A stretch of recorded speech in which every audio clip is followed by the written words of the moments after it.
So this is how pressure affects the position of dynamic equilibrium, and this can be explained by the Le Chatelier's principle. One thing that you should remember here, the main thing here is the coefficients. Okay, the coefficients will determine what will happen. The coefficients will determine what will happen when we bring a change to the dynamic equilibrium, because the coefficient specifies the number of molecules, and the number of molecule is related with the pressure.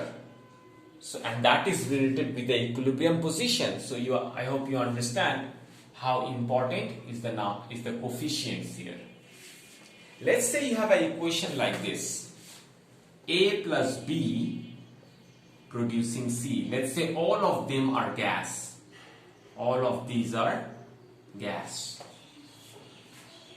And let's put a 2 here. In this equation you have 2 molecules of reactants and you also have 2 molecules of products. You see, in this reaction, increasing or decreasing the pressure will not give you any change, in the equilibrium position. And why is that?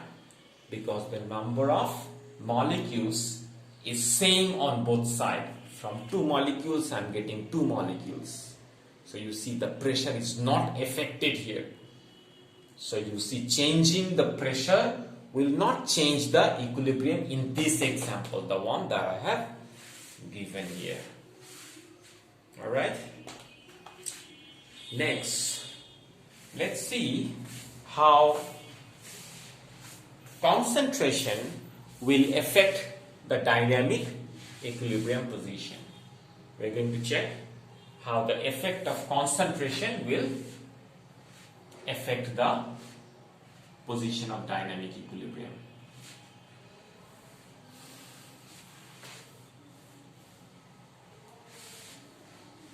To analyze the effect of concentration, you don't need anything like that.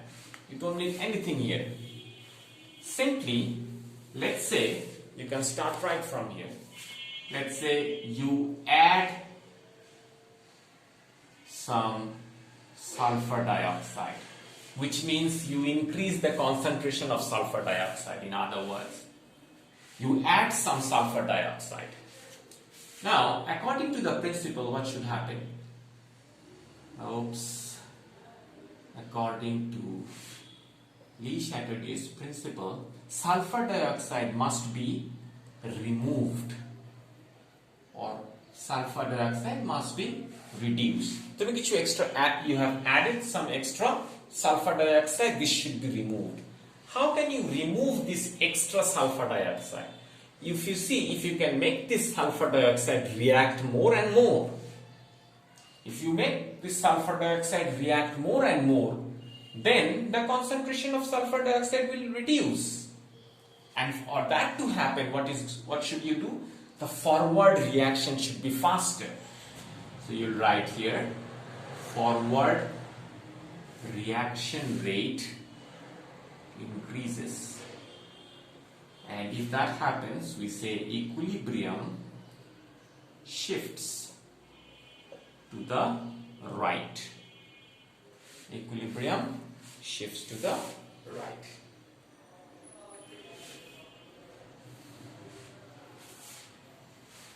What will happen if you remove some sulfur dioxide? Let's say you remove some sulfur dioxide from here.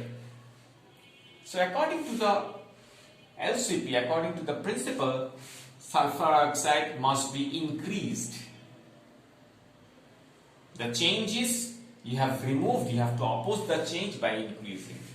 If you want to increase the concentration of sulfur dioxide, then the backward reaction must be quicker, or the backward reaction rate increase. Because if the backward reaction rate increase, then it produces more oxygen and sulfur dioxide. I need more sulfur dioxide. So we say backward reaction rate increases, equilibrium shifts to the left now.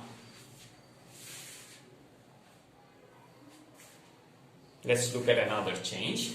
Let's say you add some sulfur trioxide, SO3. According to the principle, SO3 must be reduced. Since you have added some extra sulfur trioxide, SO3, in the equilibrium mixture, this should be reduced. And if you want to reduce this, what should happen? You see, if you want to reduce the concentration of sulfur trioxide, then the sulfur trioxide should break and form SO2 and O oxygen, which means the backward reaction rate should increase, which means the equilibrium shifts to the left. So this is how changing the concentration affects the equilibrium position. Affects the equilibrium position. Let's think of it a little bit more realistically.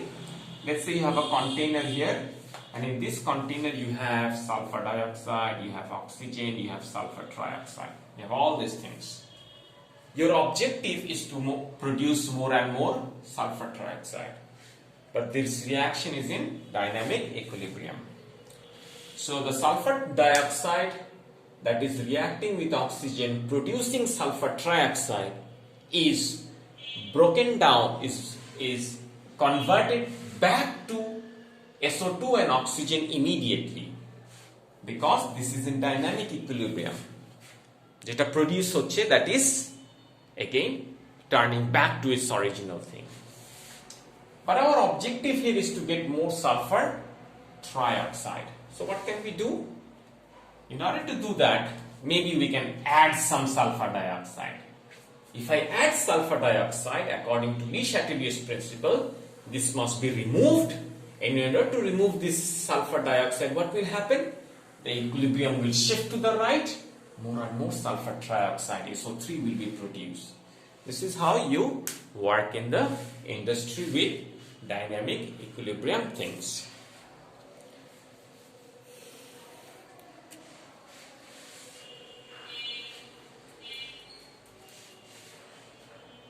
I hope the explanation was clear for you, and I hope this will make the concept of the principle more clear to you. Now, one last thing. Let's say for this reaction, we know this is a reaction of the contact process for the manufacture of sulfuric acid. We know that for this reaction we have a catalyst. We need a catalyst, and the name of that catalyst is vanadium 5 oxide. Vanadium 5 oxide is the catalyst that we use in this contact process manufacture of sulfuric acid. Now, how does a catalyst affect the equilibrium position? See, first I'll write the answer. Catalyst does not change the position of equilibrium. Position of equilibrium. Because when you add a catalyst, you see the backward reaction rate will increase, the forward reaction rate will increase, and they will establish a new equilibrium. But the position doesn't go to the left or doesn't go to the right. I hope the explanation was clear. So let's write it down. Adding catalyst increases the rate of forward reaction as well as the backward reaction, which means equilibrium is not altered, which means there is no effect of the equilibrium position when you add catalyst to a system in dynamic equilibrium. Okay, so this is all about this principle. These are the examples, these are the things that we should think about. I hope you will find the lecture useful to understand this concept. That's it, therefore, thank you very much.